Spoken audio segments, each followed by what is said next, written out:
যুদ্ধ শুধু শক্তির লড়াই নয়, এটা বুদ্ধি, কৌশল আর তথ্যের খেলা। শত্রুকে হারাতে শুধু অস্ত্র নয়, দরকার সঠিক পরিকল্পনা আর তার মনস্তত্ত্ব বোঝার ক্ষমতা। আজকের এই ভিডিওতে আমরা জানব কিভাবে তথ্য, কৌশল আর মানসিক যুদ্ধ ব্যবহার করে কোনো রক্তপাত ছাড়াই জয়লাভ করা যায়। যুদ্ধের সময় সবচেয়ে মূল্যবান জিনিস হল তথ্য ও গোয়েন্দা খবর। শত্রুপক্ষের তথ্য আমাদের অনেক কিছু জানাতে পারে।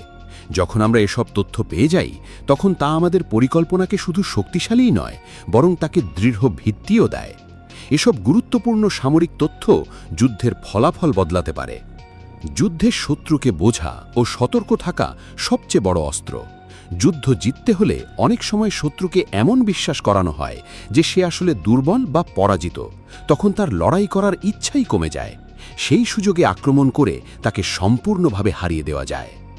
যুদ্ধবিদ্যায় 5টি প্রধান বিষয় থাকে: প্রকৃতি, নেতৃত্ব, কৌশল, শৃঙ্খলা আর সবচেয়ে গুরুত্বপূর্ণ হল নৈতিকতা। নৈতিকতার মাধ্যমে জনগণ তাদের রাজা বা নেতার প্রতি বিশ্বাস ও আনুগত্য রাখে।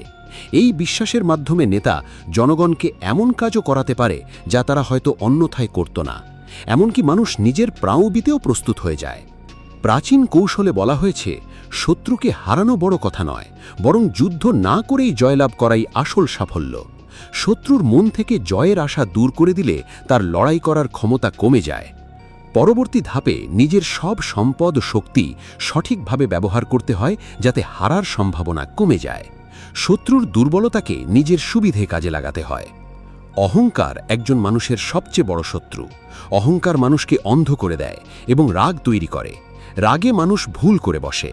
তাই শত্রুর অহংকারকে ব্যবহার করে তাকে ভুল করতে বাধ্য করা যায়। যুদ্ধ কৌশল আসলে পরিকল্পনার প্রতিফলন। সফল যুদ্ধের জন্য কিছু গুরুত্বপূর্ণ বিষয় হল সঠিক পরিকল্পনা, সঠিক সময় যুদ্ধ ঘোষণা, উপযুক্ত আক্রমণ কৌশল, শত্রুর শক্তি ও দুর্বলতা জানা, নিজের সৈন্যদের দক্ষভাবে ব্যবহার, পরিস্থিতি অনুযায়ী কৌশল বদলানো, যুদ্ধক্ষেত্রের ভূগোল সম্পর্কে জ্ঞান।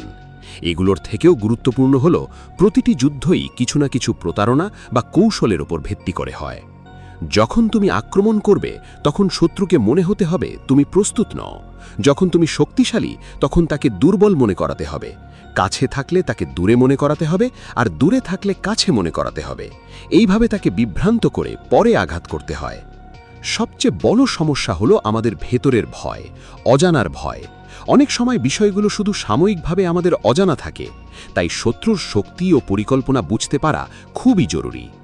মনে রাখবেন, আসল বিজয় সেই যেখানে যুদ্ধ না করেই শত্রুকে হারানো যায়।